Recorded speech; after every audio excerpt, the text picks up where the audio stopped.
While living on a boat and in other creative ways, I always look for more efficient ways to do stuff. And in this video I would like to talk about what I think is the world's most efficient way to cook.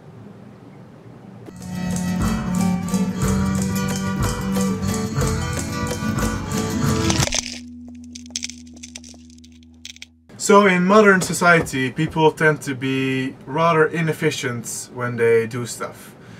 And one example of this is cooking. So if you, for example, use an electric cooking stove, then first, in most places, coal is burnt to generate electricity, and that's a very inefficient process. Only about 1/3 of the energy in the coal is transferred into electricity, and then also some is lost by transporting it to your house. In addition to this, electric cooking stoves are quite bad at transferring the heat to the food that you're trying to cook. So while living off-grid and in other creative ways, I have researched and found some pretty good ways to save a lot of energy while cooking. One factor that's not really dependent on the heat source, but rather depends on the pot you're using, is cooking time. And cooking time can be greatly reduced by using a special kind of cooking pot. And this kind of pot is called a pressure cooker. So the way pressure cookers work is by completely sealing the whole pot once the water is boiling, and that traps all the steam inside. And this also causes the water to actually reach a temperature of up to 120 degrees Celsius. Of course, normally water only goes up to 100 degrees. And by getting this higher temperature in the water in the pot, the food will cook much faster than if you didn't trap the steam. So, for example, what I'm cooking today to demonstrate is chickpeas.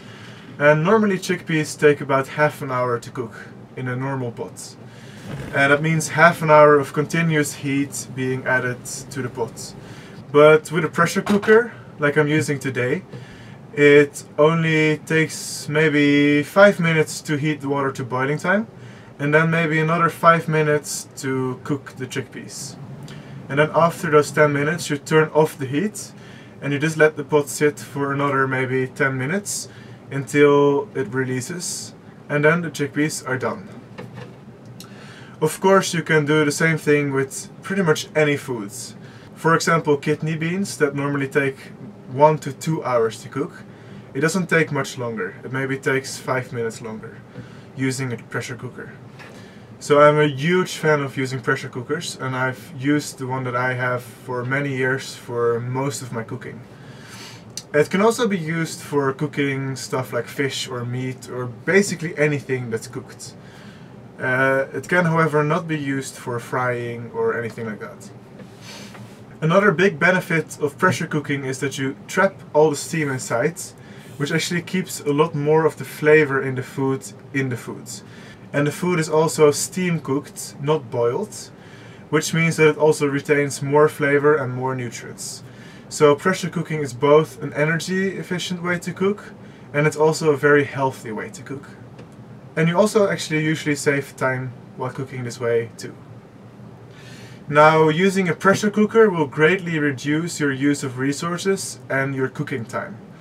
But of course that's only one step. There's still a few other things that can be more efficient to make an overall even more efficient cooking process. So one thing that might be a little bit difficult to change at home is the energy source or the heat source.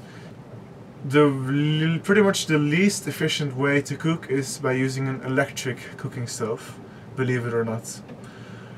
Gas cooking stoves are more efficient because you don't lose a lot of the power by converting it to electricity first. You actually burn the fuel and use the heat directly to heat the food.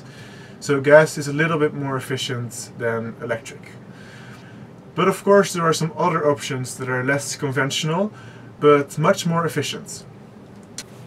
So I found this really interesting article on a website called lowtechmagazine.com. And in this article they compare the efficiency of different heat sources for cooking. So according to this article, the most efficient way for heating is using a gasifying stove.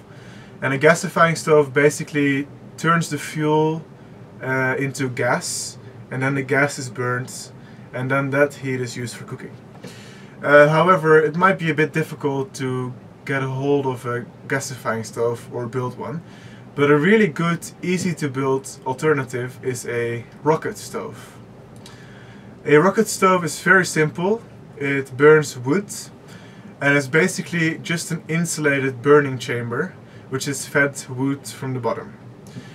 And by insulating the chamber you get really strong combustion, which makes more of the gases and more of the fuel burn in the end, compared to using a normal fire.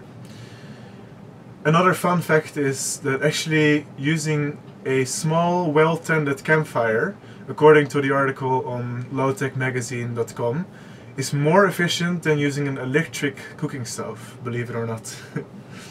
So if you have the option to use a rocket stove, of course not inside the house but outside, that will make it much more efficient, and you would need very little fuel to make it work. Using a rocket stove might be a bit difficult for most people, but one interesting trick that can also save quite a bit of energy is to insulate the cooking pot while it's hot. So basically it works this way. First you heat up the food until it's boiling, and then you put the pot inside an insulated box or inside a couple of blankets, and those blankets or the insulation in the box will keep the food much hotter, and that means it will kind of slowly keep cooking while it's just standing there with no heat source.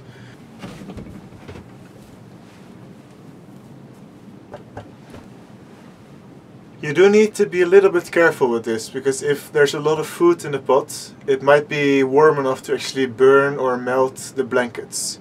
So the best thing to use is wool for this. And just let it sit there for maybe 20 minutes. And then any food will be done. Even if you cook beans or potatoes or any other root vegetables that normally take a long time, if you leave it there with pressure for a while under the blankets, it's gonna get cooked.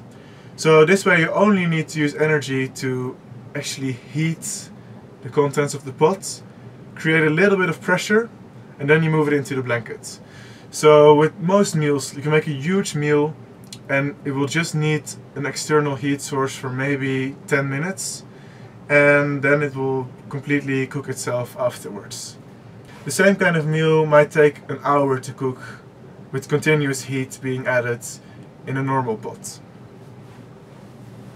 So all in all, maybe not all of these techniques are feasible to use for you, but I think you could probably use one of them, or maybe two, and greatly increase your efficiency and greatly reduce your resource use while cooking. If you would like to learn more about me living on a boat, I have some videos about that. And I'm also going to make some more videos about saving resources and living more efficiently. Thank you for watching, and I hope to see you in the next video.